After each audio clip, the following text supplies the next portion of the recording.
Hello everybody, I'm Sammy15, the Dragon Tamer here today, and welcome to yet another Decklist interview with someone who managed to make top 4 in the seniors division of United States Nationals. And that is Joe Hebert. Yep. I'm saying that correctly, correct? Alright, making sure. And he did so with his Night March Veselquin deck. Night March Veselquin, it has had some success here and there, but a lot of people have been saying, it's not that great. It's actually pretty good, and just stuff like that, but Joe did pretty well with it. So, first things first, why did you decide to play Night March going into United States Nationals, and why this particular variant in general? So my friend Ethan told me I was really lost before the tournament on what to play, but I wanted to play something I was comfortable with, and I literally got all my points from Night March and Veselquin, so he told me to play that, and yeah, Ethan also played it and got top 8 with the same list, so yeah. Wow. Fair enough, fair enough.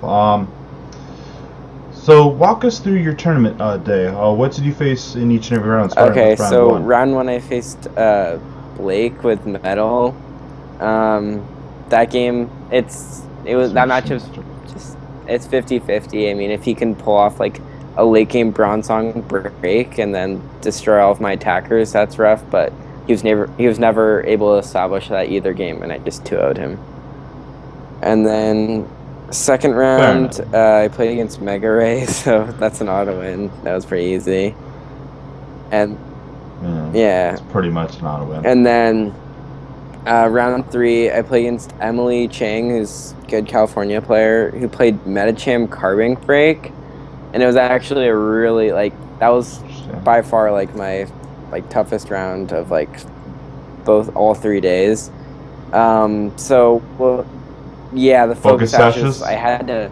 So I played Zerosic and Megaphone in my list, and I was able to just whenever she would get the focus ashes down, I would try to just Zerosic or Megaphone, and then try to reuse the Megaphones with puzzles, and then just try to trade better.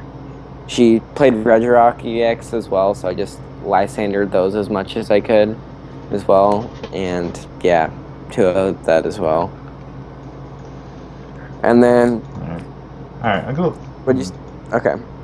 No, round 4, I played against Kaden with Metal. This was an interesting round because, the first game he mulligans and doesn't show me his hand when he mulligans. So I was like, I didn't really realize what I was supposed to do in that situation. So I just let it slide. But I was later told if he did that that could result in a game loss for him. But I got. So I feel like you did the right thing letting it slide, since there's no need to give people have game losses for stuff like that. I didn't. He seemed like a fine person. I didn't want to make a big deal about it. But I got benched both games. That's respectable. And didn't find a single basic, so on the bench. So that's done. Aww. But yeah. So round 5, played against Mega Ray again. Easy. That wasn't hard. Round 6. So you're 4-1 at this point, correct? Or 4-1. Sorry, 4-1. Oh, 5-1. All right. Yeah. You're now going to round 6. All right. So how did that go? Round 6, I played against William with Night March Garb. That was. So it's the mirror match is actually really rough for us since we run no target whistle or Dimension Valley, so it was really hard because we can't attack with Pumpkaboo unless he drops the Dimension Valley, which is what happened. But the first game he benches a bunch of his shamans and plays a bunch of his puzzles turn 1 to find a Dimension Valley, and he never found it.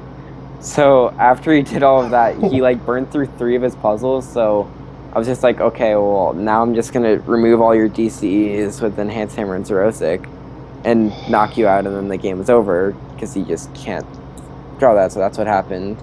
Just removed all of his DCs and he lost. Yeah. And then game 2, he started Joltik, and then I just kept bunching Pumpkaboos so he couldn't Sky Return me because I didn't run Fighting Fury Belt, so I didn't want that to happen, so he started Joltik, DC Fury Belted, and never put down Dimension Valley, and I couldn't find Joltics, so I just got destroyed. And yeah, that was that game. And then game 3, he has to drop Dimension Valley so I can attack with Pumpkaboo, and then I play like a bunch of Shamans and dig for a Lysander, and then finish my turn by parallel sitting my own Shamans, and then I'm able to just get ahead on the prize trade, and yeah, just won like that. He and me found what I needed because my deck was so thin. Okay, round 7. Yeah, this is round 7. Against what I played? Mega Manatric, yeah. So I played against. Wow, there's a lot of Mega Manatric. Yeah, there was. I played against a bunch of them. Yeah, so. Did well at Canada Nats, but that's because there's like no Night March in that field. Yeah, so Mega Man actually isn't. It's like 50-50 or like slightly unfavorable just because we don't run Fighting Fury Belt. So the math doesn't ever work out well for us because normally like you'll prize 1 to 2 Night Marchers, and I can't go like Joltik Fury Belt and have 10 in the discard. I have to have all 11, so I'm like never able to one-hit kill his Mega Manatrix. That's what's supposed to happen in the matchup, but anyways, he went first, catches a Lightning and Spirit Link, and then I started Joltik and I just got 9 in the discard and knocked him out, and then just Lysandered whatever got energies and won like that. Game 2, I just can't get enough Night Marchers. He just streams Mega Manatrix and I just can't win. Game 3 is like the same thing as game 1 where I like start Joltik again, fortunately, and just kill his Mega Manatric.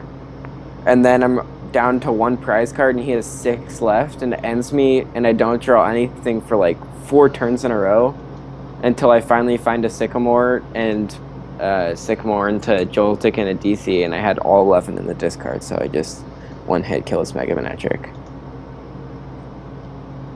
You could also potentially do that with a Vesperkin, correct? Or I could. Actually, no. It's really hard. Oh, you could, but yeah, I have to get like almost everything because I only run 24 Pokemon. So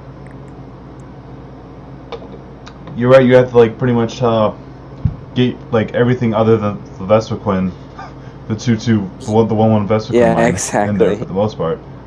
Okay, so at this point I'm 6-1, so I can just ID my last 2 rounds. And yeah, I ID'd round 8 against Emil, who top 4 Nats last year. And apparently he played Night March, so yeah, didn't want to really mirror. And then round 9, I offer the ID to a Mega Man, and he declines it, and then I just 6-0 him, and then he accepts it. So yeah, I don't really remember what happened that game actually, but yeah. Well, you said you were 601 going into your last 2 rounds, correct? 6-1, not 0-1. Yeah, it's just 6-1-0. So no IDs. Do you have like how many people did you have in your division? Like 300? We had or 300. Like 500. Yeah, nothing like Masters, okay. But okay. 612 is 612 will definitely make it in. I probably would have played it out at least round 8 just so I can like maybe put myself a little better position for the next day. Yeah, that's what I later realized that wasn't a good idea. So yeah, that was the first day. Well, at least you know better for next time. Like I don't recommend IDing until the last round unless you're undefeated. That's just what I think. So anyway, day 2, 5 rounds. What did you face in round 1? So round 1, I got Water Box, first one of those, and then. Actually, that's not terribly unfavorable because it's actually really favorable because Vesperkin, like I just benched my Combies, evolved in the Vesperkin, and just one-hit killed his Seismitoads, and he couldn't do anything. That's pretty much what happened in both games. Yeah. And then round 11, I played against Nolan, who was playing Mega Man Garb. And the first game was similar to the game I had earlier against Mega Manatric, where I just try to get Joltik and do 180 first turn on their Manectric, and that's what happened the first game. And that's pretty much the key to like winning that, is if you can get that. And which is not exactly far-fetched exactly. with Night March. So yeah, I was able to do that, and then game 2 I'm up 42 prizes. He ends me, don't find any supporter, lose. Yeah, you know how that goes. And then game 3 I go first, have like an insane turn, and then he knows like he can't do anything, so he just stalls me and takes 10 minutes on his turn when it could have taken like 2, and then we tie. Well, if he really was taking 10 minutes, you probably could have. Well, yeah, the judges them, were watching and stuff, because we had to have a judge like on everyone, every match. Like there was a judge for all seniors, both like for every 2 games there was a judge. But anyways, yeah, he just took like he did it wasn't illegal. He just took like his maximum time on every single card he played. So and looked through my discard pile. I looked through my discard pile like 2 to 3 times. Looked through his 2 to 3 times, and you know how that goes. Yeah, that sucks. So you're what? You're I believe you're 7-1-3 at this point. Yep. You pretty much have to win the next 3 if you want to make it in, right? Or you could technically you could win the next 2 and ties. Yeah, that's what ended up happening. But so well. You weren't supposed to say that right away, but that's partially my fault. But anyway, how did the last 3 matches go? The next game I play against Waterbox, and then it's really easy with Vespa-Kun because they really can't do anything. Like they don't have any side attacker that's like really good for the matchup besides like Articuno, which he was never able to power up, and I just beat him just purely because of that. Round 13. So round 4 of day 2 was against Vespi Vileplume, and I just did not want to face that at all because that's just turn on Vileplume isn't fun. So he offered the ID and I took it because I just wanted to take that. So and then fair enough, but at this point you were basically this was your win and in. That round wasn't my win and in. I need. The last round. Yeah. So, I play against Alex, who is actually like number 1 or number 2 at that point in championship points, and then in North America. So, and then he was playing Zygarde Vileplume, which was like really weird, and I didn't really. I assumed it was a bad matchup just because like if he gets turned on Vileplume, I just lose, but I won the coin flip, and I just he has to attack with Zygarde EX, which is really bad when my Vespa-Kun can hit weakness on him. So I just trade like way better for him, and that's way better against him, and that's what I did. Just traded non-EXs for EXs and just won like that. Yeah, Zygarde is weak to grass type Pokemon. And then game 2, I start with 2 DCEs in my hand and a Sycamore, so play the Sycamore, have to attach a DC and discard the other, and then come to realize that my other 2 DCs were prized, so I just lose after that and just scoop. And then game 3, he didn't get the Vileplume out ever, and it's really free if you can't get Vileplume out, so. Yeah, at this point, made it to top 8, so. That's pretty cool. Like, this was all in top 32 and top 8 for seniors all done in one day, correct? Just the top 8 match is top 4 and finals were the next day. Okay. So. Wait, I have a question. Was top 32 done the same day as the 9-round Swiss, or no?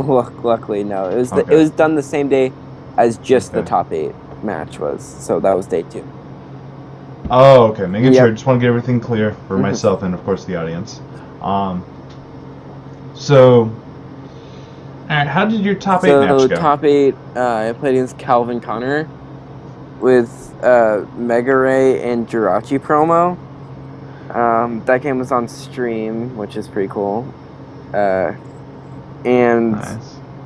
yeah, Calvin just like tried to do things with like Jirachi promo and then like Jolteon EX, but it didn't really work out so well for him. I was just able to puzzle back my DCs and just, yeah, I kind of just steamrolled him that game. But game 2, I prized 3 DCs. It was on camera, it was on stream too, which was like, because you know how they had like, Oh, I can yeah, imagine the just that price came cam. with 3 DCs. But I'm able to find my 1 DCE, knock him out, take a DC off of my prizes, and then put down town map and just collect my DCs the rest of the game after each knockout. And yeah, and he didn't end me on the last turn, so I just had Lysander in hand and won on Lysander and Shaman. So yeah, that was top 8. And then top 4, I played against Nolan, who's the same kid I played against round 11 with Mega Miniature Garbodor. Oh, really? So I tied him. He's the one like that took the 10-minute turn. So, but my deck, I just could never hit the numbers on his Mega Miniature, and both games he would just first game he got turn 1 Mega Miniature Garbodor 2 energies on the bench Miniature, which was good for him, but I just could never knock him out, and he won the coin flip, which it really matters whoever goes first in that matchup. But yeah, he just steamrolled me both games. Like I couldn't do anything. I could never knock out his Pokemon. So yeah, That's it came to end there. But hey, you top 4 seniors in the U.S. Nationals. That's you probably have to feel pretty good about because that. I actually didn't top cut any other tournament that year besides like cities and stuff. Oh. Yeah, I got 9th really? and 10th at 2 regionals, but no top 8. Oh, the bubble is real. I bet it feels actually pretty good to like bubble a couple regions and then actually finally make top for nationals. Yeah, it did. It felt really good. Yeah. All right, so going into your list, I have a couple questions about it, of course, then if you don't mind. First things first, I have to ask, why only the Parallel City? Why no Dimension Valley? I tested like 4 games before the tournament with the deck. Yeah. Only 4 games. Yeah. Woo, that's sketch. Originally, we weren't playing any stadium, but like I didn't really realize like you need Dimension Valley. Like if I were to cut, I would definitely cut the Parallel City for Dimension Valley. Like Parallel City was like useful against the mirror a couple times, and that's it. Like Dimension Valley would have been so much better. So yeah, Parallel City was bad. So you definitely regret not having Dimension Valley. Because it sounded like, just from like some of the games you were talking about, it sounded like you were hurting a little bit for like not having Dimension Valley in your list. Yeah, it was definitely a pain. But let's see what else I'd ask. You play E-Hammer, which is not exactly too obscure, but just other than the Dimension Valley, were there any changes to the list you wish you made or hadn't made going into nationals? I probably would cut maybe like a trainer's mail or something for a floatstone, because like the only like attackers that we had, because we didn't have Pumpkaboo because of no Dimension Valley, were just Joltik and Vespiquen. So you start like Shamans, Unknowns, and Pumpkaboos like a bunch. So I would have loved another switching card, or maybe like an AZ or something, just some sort of switching card other than Escape Rope. Fair enough. So, alright, that's pretty much all I really have to add. Well, do you actually regret on playing Vespiquen Night March over just like pure, more straightforward Night March? No, deck? Vespiquen, it was way better because against like Jolteon and stuff and like Toad. Water Box, Vespiquen was really useful the whole day. That's for sure. I definitely would have. Yeah, I'm glad I played it. Yeah, it did pretty well in Masters too. Winning the whole thing.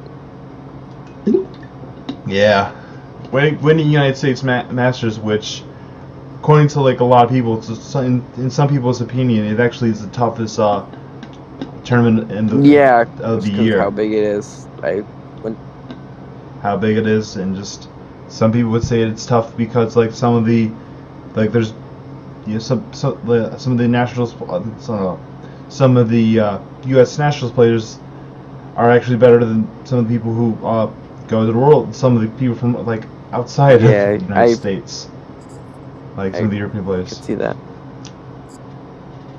Yeah, there's a little bit of a minor debate going who would win, U.S. seniors or European masters. It's a little bit of a brutal conversation, but but to be fair, Europe has come up with some good ideas. Last month or so, they came up with metal. They also came up with water toolbox, and they came up with a couple other wacky things that we used. So, props to them. So, anyway, back on topic. How many championship points do you have going into going nationals? into nationals or after? Going into nationals. 365. So I didn't get a single point after winter regionals. So yeah, I went to one. So, but you still had your. I only went to one state, so, and one spring regional. So yeah. But you still had your invite going into nationals. Isn't like the how many the requirement like it's only 250. It's really easy. Yeah, if you don't get your invite in seniors, that's just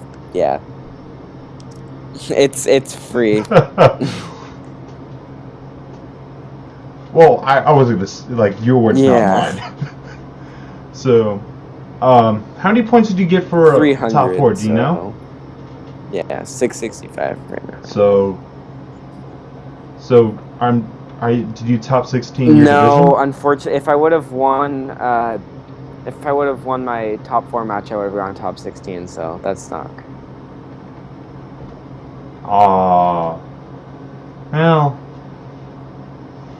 Well, at least you did very well. I think you're still like with what top 20 or top 30 or something like that. Last time I checked, I was like top, I think like 25, something around there. Yeah. That's still pretty good. It's still pretty good nonetheless. And are you aging up next year? So now it's gonna actually start to be hard. Are you anxious at all? Yeah, I guess. I'm kind of excited just because. I don't know. Masters can actually like meta game. Like seniors, like people just play like the worst, like weird rogue decks. That they just, I don't know. And there's like no one in seniors too. And seniors, like they just need to play whatever they feel like is the most comfortable. Masters like they're just like, all right, what is that guy playing? What is that guy playing? All right, I'll meta game what these guys are playing and stuff like that. It's just except when you get into the league challenges, like it's open season. But anyway, I hope you do well at all Worlds, and I hope you do well again in next year. So thank you once again for doing this with us. Thank you for having me. And no problem. Is there any shout-outs you want to make before we end the stream? Shout out to my main testing partners, Nick Conoscenti and Ethan Colburn. They're awesome. All the California players I test with, Preston, Jacob, Connor, all you people, and my Oregon friends from League, Alex, Bob, and Reth, the Young family, and everyone at League. Alright. Well, thank you once again for doing this with us. Thank you for anyone who tuned in to watch this video. Please like, subscribe, and all that sort of stuff. And I shall see you guys hopefully next time.